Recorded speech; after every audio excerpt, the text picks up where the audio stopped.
Craig Conroy has had a front row seat for Johnny Gaudrow's ascension from college hotshot to NHL All-Star to century man. Who better to chat with about Gaudrow's milestone than the Flames' assistant GM, who openly discussed the playoff advice he shared with Gaudro, and why he thinks the face of the franchise is better positioned for springtime success this time around.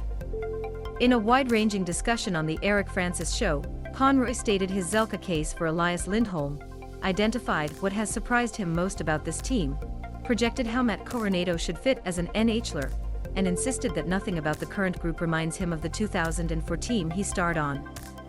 He also shared one of his favorite Daryl Sutter stories, involving a loaded offer from the coach to snag an autograph or two from the opposition.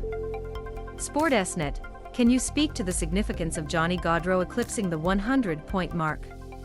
Craig Conroy, it's not just a number. It's like when we say, it doesn't matter when we play our old team. Let's be honest, we want to beat them more than any other team. That's what we have to say as players. To get 100 points, wow. It's amazing.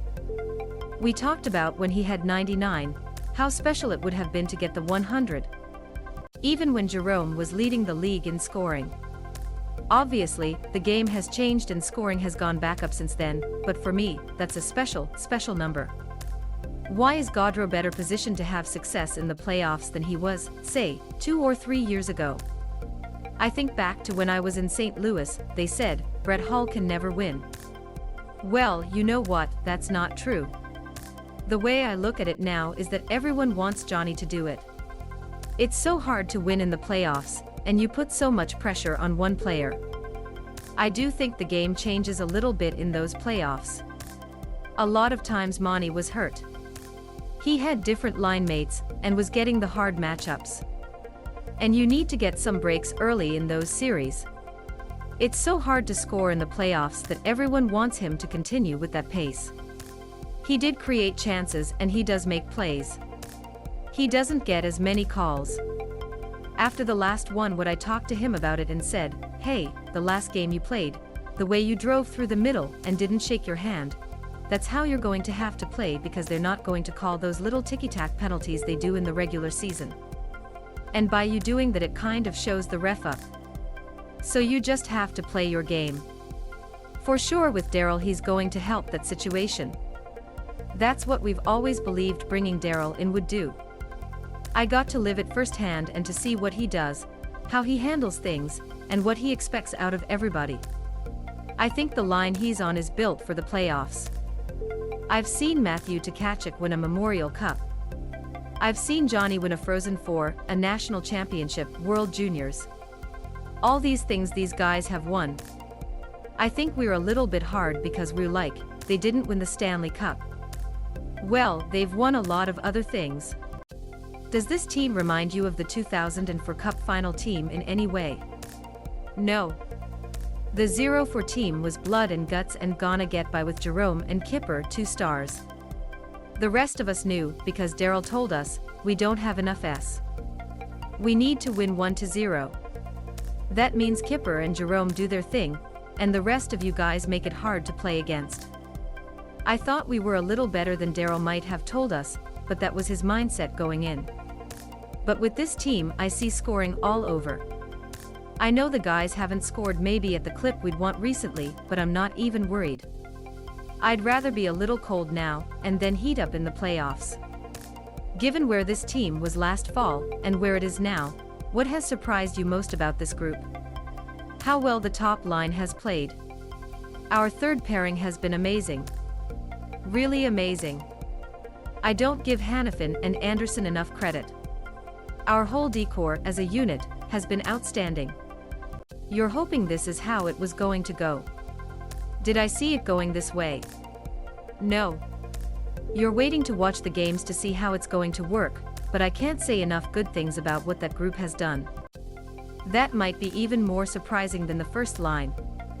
Mangy having 31 goals already is pretty amazing. Then the other guys coming in. The leadership from the Lewises and the Colemans, who have won before and just go about their business, brings that to the table. What Daryl's doing is what we brought Daryl in for, to win games and to get us in a position to make the playoffs and from there to move forward. This was a team we believed in, and with all his experience, I know he said he didn't think that coming in, but I don't think Daryl takes a job unless he thinks he can take a team to where it can contend for a Stanley Cup at some point. State the case for Elias Lindholm to win the Selke this year as the NHL's best defensive forward. He does everything defensively that I want. The way he has penalties, face-offs, his little attention to detail, and the way he supports his defense. The plus-minus alone. When Backlund was going that year for the Selke, and he was up against Bergeron was better. He just was.